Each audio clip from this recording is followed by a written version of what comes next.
Et donc, Bismillah, alhamdulillah, wassalatu wassalamu ala rasulillah, wa ala alihi wa sahbihi wa man walahu, amma ba'd. Donc, on est arrivé à la partie 20 dans la lecture des fatwas du livre du Cheikh Al-Fawzan, Al-Ijabat Al-Muhimma, fi Al-Mashakil Al-Mulimma. Et on est arrivé donc, on est encore dans le chapitre de Al-Jihad fi Mu'taqadi Ahl Sunnah wal Jama'a, du jihad dans la croyance de Ahl Sunnah wal Jama'a. Ils ont posé la question au Cheikh Al-Fawzan, السؤال ما هي موانع الشهادة وهل الدين من ذلك وهل الدين من ذلك وما الحكم إذا كان الجهاد فرض عين. الجواب من موانع الشهادة في سبيل الله إذا كانت نيته لغير إعلاء كلمات الله فهذا يمنع الشهادة كما قال النبي صلى الله عليه وسلم من قاتل لتكون كلمة الله هي العليا فهو في سبيل الله فإذا كانت نيته لغير الله فهذا يمنع الشهادة ويحاسب حسب نيته والدين لا يمنع الشهادة ولكن يمنع مغفرة الذنوب والشهيد يغفر له عند أول قطرة من دمه إلا الدين فإنه لا يغفر إلا بأدائه أو مسامحة صاحبه لأن حقوق المخلوقين مبنية على المشاحة ولا بد إما أن يسمحوا بها أو أن تؤديها إليهم أما حقوق الله جل وعلا فهي مبنية على المسامحة والعفو min Allah subhanahu wa ta'ala. Donc le cheikh il explique, on lui a posé la question quelles sont les choses qui empêchent que quelqu'un soit un martyr. Est-ce que la dette fait partie de ça? Et quel est le verdict si le djihad est obligatoire lorsqu'il devient obligatoire à chaque individu? Le cheikh il répond, il dit parmi les choses qui empêchent que quelqu'un soit un martyr dans le chemin d'Allah, il y a lorsque son intention n'est pas pour élever la parole d'Allah. Ça fait en sorte que quelqu'un n'est pas un martyr, ou ça empêche que quelqu'un soit un martyr. C'est-à-dire si quelqu'un il n'a pas la bonne intention. Et il donne l'exemple de la parole du prophète sallallahu alayhi wa sallam, rapporté par Al-Bukhari et Muslim selon Abi Moussa. Il dit, celui qui combat pour que la parole d'Allah soit la plus haute, alors c'est lui qui combat dans le sentier d'Allah. Celui qui combat pour autre raison que ça, il n'est pas dans le sentier d'Allah. Comme par exemple si quelqu'un il combat pour montrer qu'il est courageux, qu'il est fort, ou bien il combat pour le pays ou pour la terre, mais pas par rapport au fait que cette terre elle est une terre de l'islam et pour protéger l'islam qui est dedans, non. Il combat juste pour la terre par rapport au fait qu'il est né là-bas et c'est son pays et il veut le défendre sur une base nationaliste seulement, pas sur une base reliée avec la croyance ou la pratique de l'islam. Donc dans ce cas-là, ce ne sera pas fi sabilillah, ou bien des exemples comme ça. Le cheikh il dit, donc si son intention n'était pas pour Allah, donc ça, si son intention était pour autre que Allah, alors ça fait en sorte que il est empêché d'avoir le martyr, d'être martyr. Et il sera jugé selon son intention. Après le cheikh il dit en ce qui concerne la dette, si quelqu'un a une dette et qu'il meurt dans le combat ou dans la lutte pour la cause d'Allah, ça n'empêche pas qu'il soit un martyr. C'est-à-dire si quelqu'un il est mort dans le combat, dans le djihad, il ne sera pas empêché d'être un martyr parce qu'il avait une dette. Mais qu'est-ce que ça fait la dette? Ça fait en sorte que ça empêche d'avoir le pardon pour nos péchés. Parce que le prophète sallallahu alayhi wa sallam il explique dans un hadith que celui qui est un martyr, Allah lui pardonne ses péchés depuis la première goutte de sang qui coule sur le sol, excepté la dette. C'est-à-dire si quelqu'un il avait une dette, ça fait en sorte que ça empêche qu'il soit pardonné de ses péchés.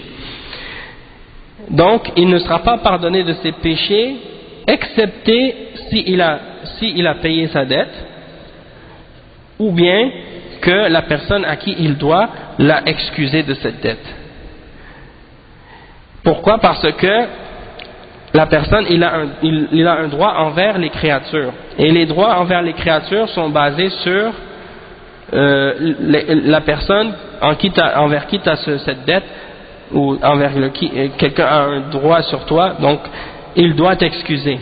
Ou bien tu dois remplir ce devoir que tu as envers lui, sinon tu ne seras pas excusé par Allah subhanahu wa ta'ala. Mais si quelqu'un a une dette envers Allah subhanahu wa ta'ala et qu'il a un des droits qu'il doit à Allah subhanahu wa ta'ala, Allah subhanahu wa ta'ala, quand c'est entre lui et la créature, il pardonne et il excuse. Donc c'est comme si en réalité, qu'est-ce que le cheikh est en train d'expliquer, c'est qu'il y a une différence entre le fait d'avoir une dette envers les créatures et entre le fait d'avoir un droit envers Allah que tu dois remplir, que tu n'as pas rempli.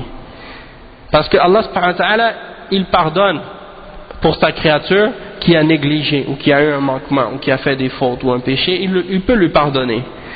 Mais pour qu'il te pardonne par rapport à une faute que tu as entre toi et une autre créature, il faut que cette créature-là, elle t'ait excusé. Ou bien que tu lui aies réparé l'erreur, ou que tu aies réparé l'erreur que tu avais envers lui.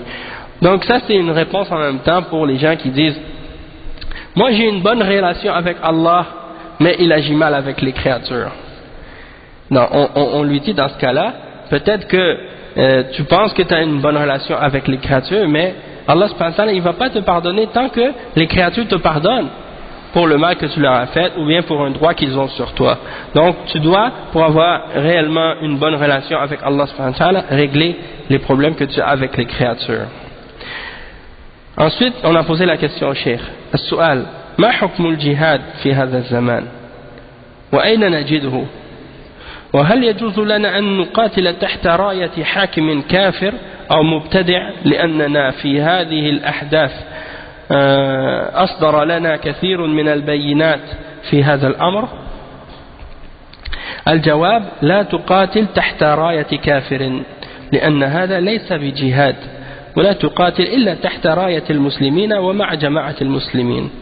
Donc ils ont posé la question au cheikh, quel est le verdict au sujet du djihad à notre époque et où est-ce qu'on le trouve et est-ce que c'est permis de combattre derrière la bannière d'un dirigeant mécréant ou innovateur, parce qu'on trouve dans les événements qui se passent aujourd'hui, il y en a qui nous ont envoyé beaucoup de trucs à ce sujet-là ou de différentes informations à ce sujet-là. Donc il veut savoir la réponse à cette question. Et le cheikh il a répondu, il a dit ne combat pas derrière la bannière d'un mécréant, parce que ça ce n'est pas le djihad. Tu dois combattre uniquement derrière la bannière des musulmans et avec les musulmans, avec la jama'a des musulmans. Et il dit en bas de page وقد سئل سماحة الشيخ عبد العزيز بن باز عن حكم الجهاد تحت راية إمام كافر فقال رحمه الله بأنه يأثم. Donc il a dit, Cheikh Ibn Baz il a dit à propos de celui qui combat derrière la bannière d'un imam kafir, il a dit il fait un péché, celui qui fait ça. السؤال الحديث الذي في البخاري إنما الإمام جنة يقاتل من ورائه ويتقى به، هل هذا الحديث دليل على قول من يقول لا بد من راية يرفعها الإمام ويعقدها للجهاد؟ الجواب نعم، هذا نص في الموضوع أن الإمام جنة يعني سترة للمسلمين يستترون به من عدوهم ويقاتلون من ورائه، يعني من وراء هذه الجنة.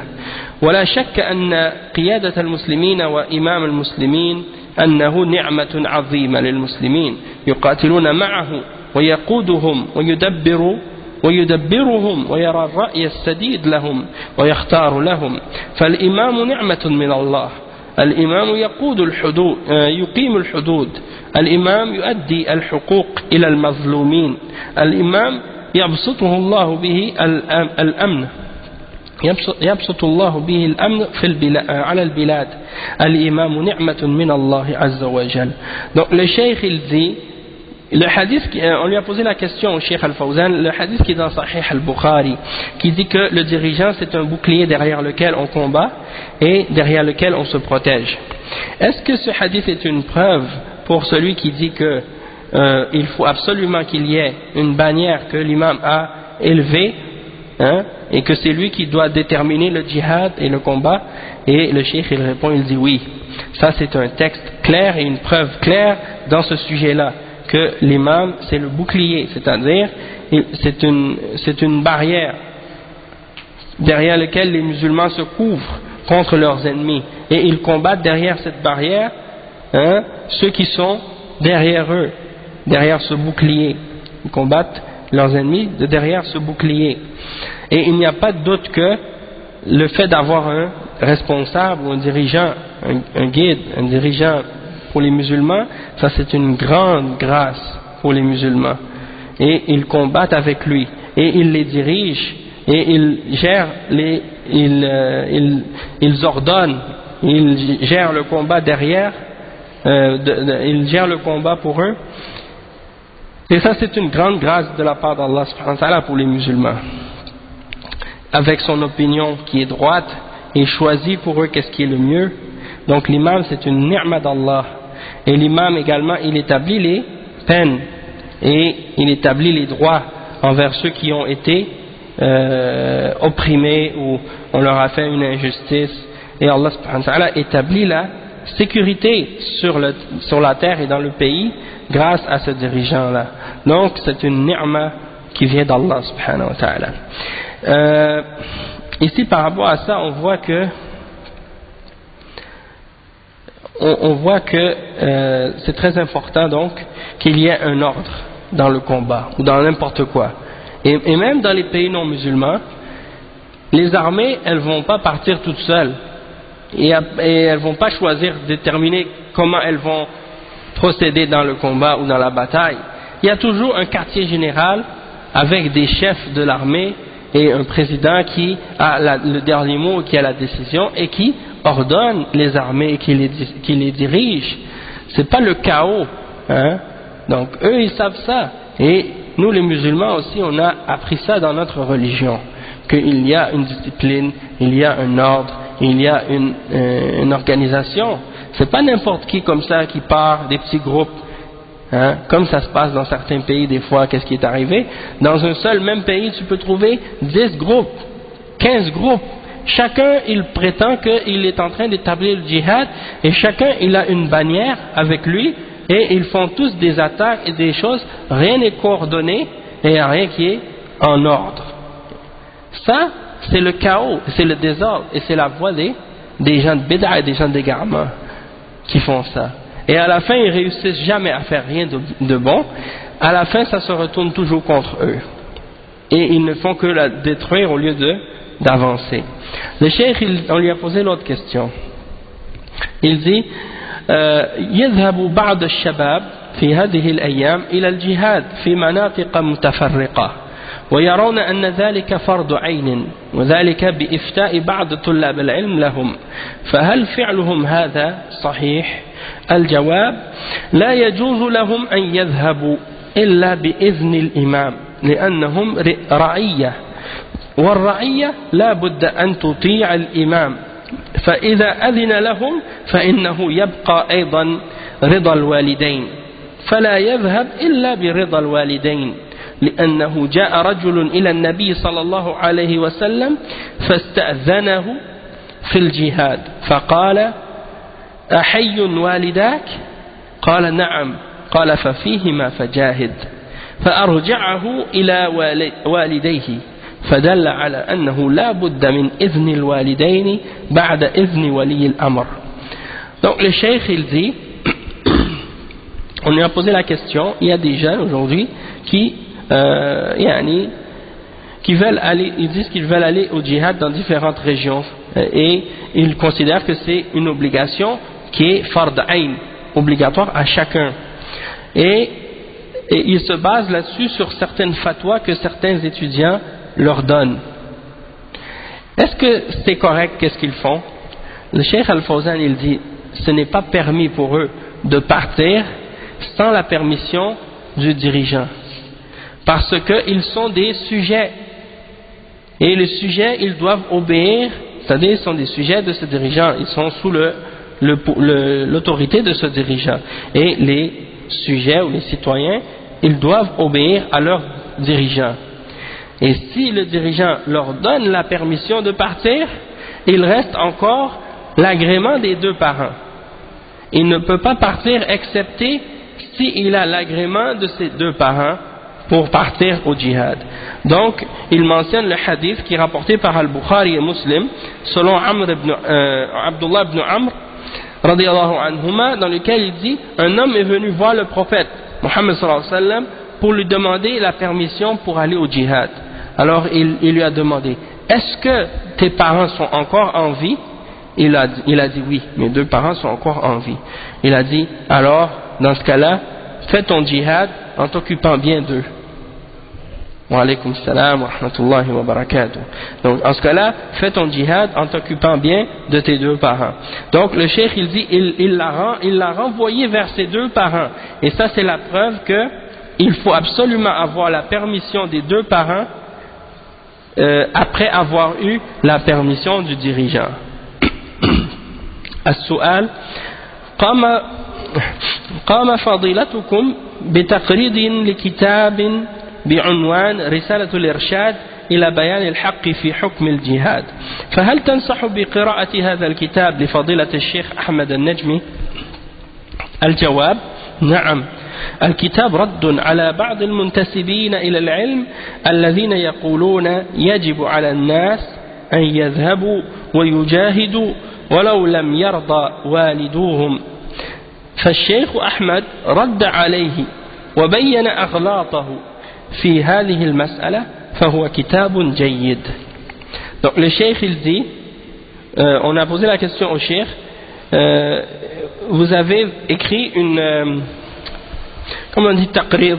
Taqrid c'est une préface à un livre.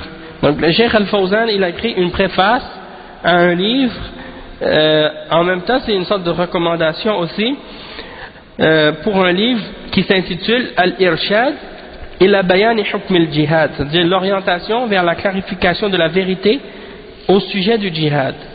Et est-ce que vous conseillez les gens de lire ce livre écrit par le noble cheikh Ahmed al-Najmi? Il répond oui, ce livre est une réfutation de certains qui prétendent avoir la science, qui disent qu'il est obligatoire aux gens de partir au djihad même si leurs parents ne sont pas satisfaits de ça.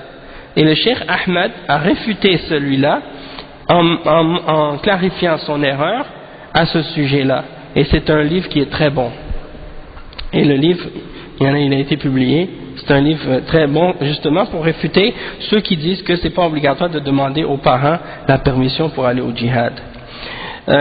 Ensuite il dit فإذا كان une autre question السؤال إذا كان لوالدي إخوة غيري وهم ليسوا بحاجتي ولو احتاجوا شيئا فإخوتي سيقومون به بدلا مني وليس لهم مبرر في عدم ذهابي إلى الجهاد إلا خوفا من أن أقتل في سبيل الله فما الحكم في ذلك؟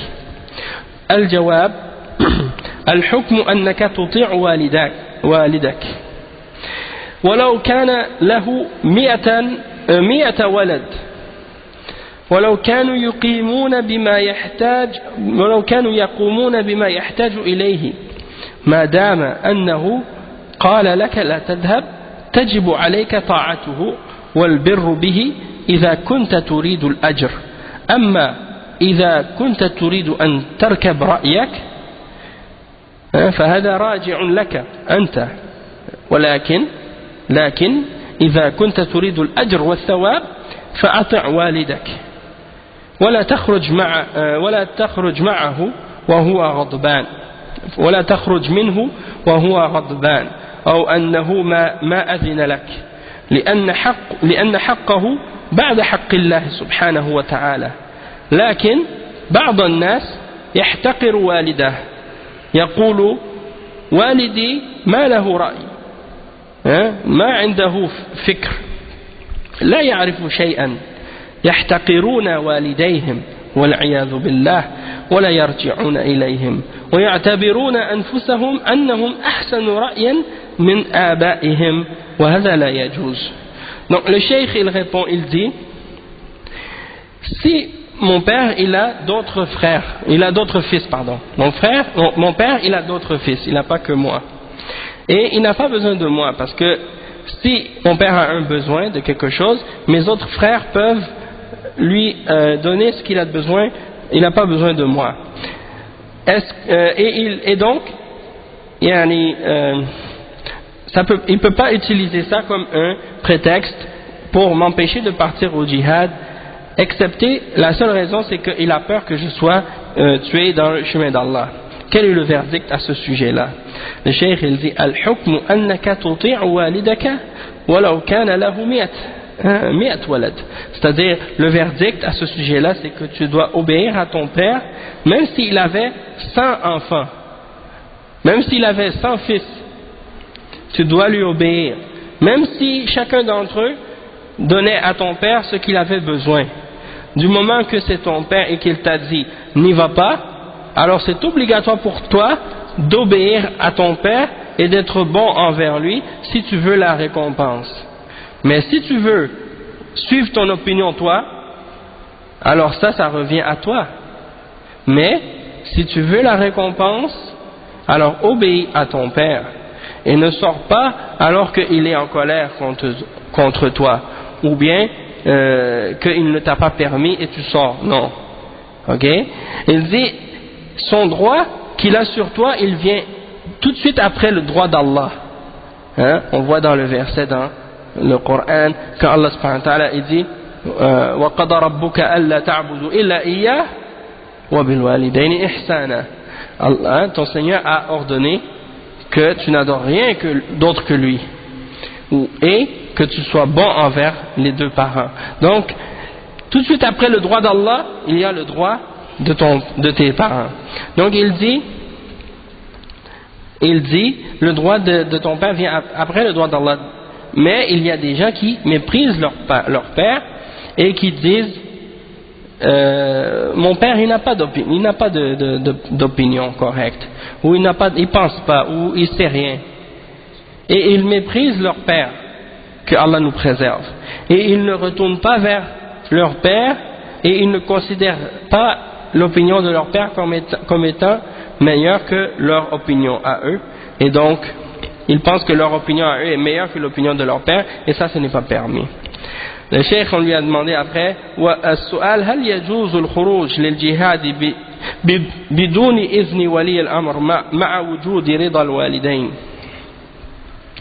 Le cheikh il répond الجواب الجهاد مع من ومن هو الإمام الذي تريد أن تجاهد تحت رايته وأيضا الدول بينها معاهدات لا بد أن تأخذ إذن الإمام بالخروج لتلك الدولة. المسائل لها أصول ما هي فوضى، فإذا أذن لك ولي الأمر وأذن لك والداك وعندك استطاعة فلا بأس. Donc le cheikh il répond, on lui a posé la question, est-ce que c'est permis de sortir pour le djihad sans la permission du dirigeant alors que j'ai la permission ou l'agrément de mes deux parents? Le cheikh il répond, il dit le djihad avec qui tu vas le faire? Hein? Le cheikh il dit c'est qui l'imam avec lequel tu veux, ou derrière la bannière de qui tu vas combattre, et également il faut prendre en considération, et ça c'est un point très important que le cheikh il mentionne. Wa alaykum salam wa rahmatullahi wa barakatuh. C'est un point très important que le cheikh il mentionne ici. Il dit les pays ils ont des ententes entre eux et des pactes entre eux. Donc tu ne peux pas sortir sans la permission du dirigeant. Hein? Si toi par exemple tu es un citoyen de ce pays-là et que entre ton pays et le pays contre lequel toi tu penses que tu vas aller faire le djihad, il y a une entente et un pacte et une trêve entre ton pays et ce pays-là. Comment toi tu peux te permettre de désobéir à ton dirigeant pour aller combattre contre ce pays-là alors que ton dirigeant il est en paix avec ce pays. Donc tu n'as pas le droit d'y aller sans la permission de ce dirigeant-là. Et il dit, donc, tu ne peux pas sortir sans la permission de ton dirigeant. Et il dit, ces questions-là sont basées sur des fondements. Elles ne sont pas juste comme ça, chaotiques. Quelqu'un il fait ce qu'il veut. Hein, il sort comme ça, selon son désir. Donc si tu as pris la permission du dirigeant, hein, que c'est un djihad qui va être officiel, c'est-à-dire le dirigeant officiel du pays, il a déclaré la guerre ouvertement et officiellement à un autre État, et il a préparé une armée, et toi tu rentres dans cette armée, et tu dis je veux partir, et tes parents sont d'accord, et le dirigeant il est d'accord, là oui. Mais en d'autres cas non. Hein? C'est pas comme certains qui s'imaginent. Il y en a Allah al-Musta'an, qu'est-ce qu'il faisait? Allah al-Musta'an, il y avait beaucoup de désordre dans qu'est-ce que les gens faisaient. Ils faisaient un faux passeport pour voyager. Après, ils arrivaient ils n'arrivent pas dans le pays directement, ils passent par un autre pays pour traverser illégalement les frontières. Et puis après, ils se faufilent, et puis ils essaient d'arriver dans l'endroit où supposément il y a le djihad pour essayer de commencer à se joindre à un des groupes là-bas pour essayer de participer. Et à la fin, il ne fait que tomber dans faire plus de fitna et plus de problèmes. Et les ulama ils ont expliqué que c'est pas comme ça que ça doit se passer. C'est pas comme ça que ça doit se passer. Quand c'est le djihad et que c'est officiel, tu le fais pas en te cachant. Au contraire, tu le fais ouvertement et officiellement, et c'est quelque chose de bien et de bien vu. Hein? C'est pas comme ça se passe aujourd'hui chez les gens. Et pourquoi on explique ces choses-là? Et pourquoi on clarifie, on lit ces fatwas? Hein? C'est comme Cheikh Al-Fawzan, on lui a posé la question. Cheikh, il faut pas parler il faut pas lire les chapitres du djihad dans les livres de fiqh aujourd'hui, parce que ça incite les gens au djihad. Et le Cheikh Al-Fawzan, il a dit non, c'est pas vrai.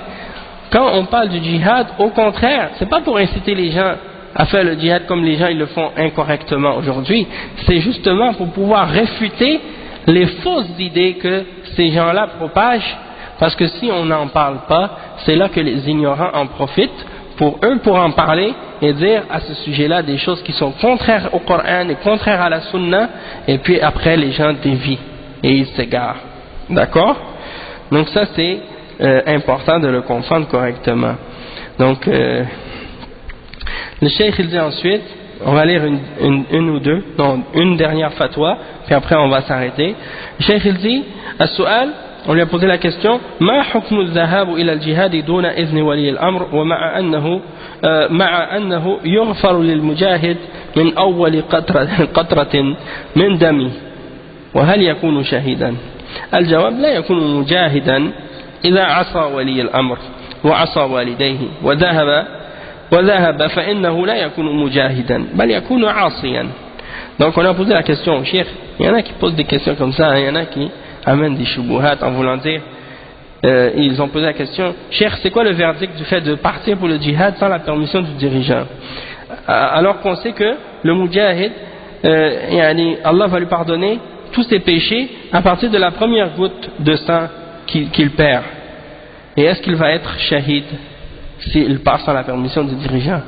Le cheikh il a répondu, il a dit, il ne va pas être même considéré mujahid. Il ne va même pas être considéré mujahid s'il part sans la permission du dirigeant. Parce qu'il a désobéi au dirigeant. Et il désobéit à ses parents. Donc celui qui part dans cette situation-là, il ne sera pas considéré mujahid parce qu'il a désobéi. Hein? Donc, ça veut dire que s'il meurt, il ne sera pas shahid. Et en même temps, ça veut dire quoi? Ça veut dire que on ne peut pas calculer que si la première goutte de sang qui tombe, ça y est, il va être pardonné. On dit en voulant dire, j'ai fait un péché, je suis parti sans la permission de mon dirigeant, mais si je meurs shahid, la première goutte de sang qui tombe, ça va m'effacer ce péché-là. Non, c'est pas comme ça que ça fonctionne.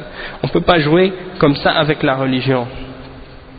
Donc on va s'arrêter ici, Inch'Allah, pour aujourd'hui. Puis après ce chapitre, justement, vous voyez là, on n'a pas encore fini les questions sur le djihad, mais il reste encore 2 pages. Tout de suite après, le chapitre après c'est quoi? قتل المعاهدين ورجال الأمن وتفجير المباني والاغتيالات والعمليات الانتحارية. Donc tout de suite après, le cheikh il a mis les fatwas, il répond aux questions au sujet de gens qui tuent les koufars qui sont sous un pacte, une entente, les gens qui tuent les policiers et les hommes de la sécurité, les gens qui font exploser les bâtiments, qui font des attentats terroristes et des attentats suicides. Le verdict à ce sujet-là, il répond à chacun d'entre eux ces questions-là dans les fatwa dans ce chapitre-là. Donc on va, après avoir parlé de ça, du djihad et tout, on va répondre aussi à ces questions-là pour clarifier et pour montrer la distinction entre le vrai djihad qui est selon le Coran et la Sunna et le djihad des gens de bid'a et des khawarij et des extrémistes qui dépassent la limite d'Allah subhanahu wa ta'ala et qui sortent du Coran et de la Sunna dans ces questions-là. Donc on s'arrête ici, Inch'Allah. Subhanakallah wa bihamdika ashhadu an la ilaha illa ant astaghfiruka wa atubu ilayk. Barakallahu fikum wa jazakumullahu khairan. Wassalamu alaykum wa rahmatullahi wa barakatuh.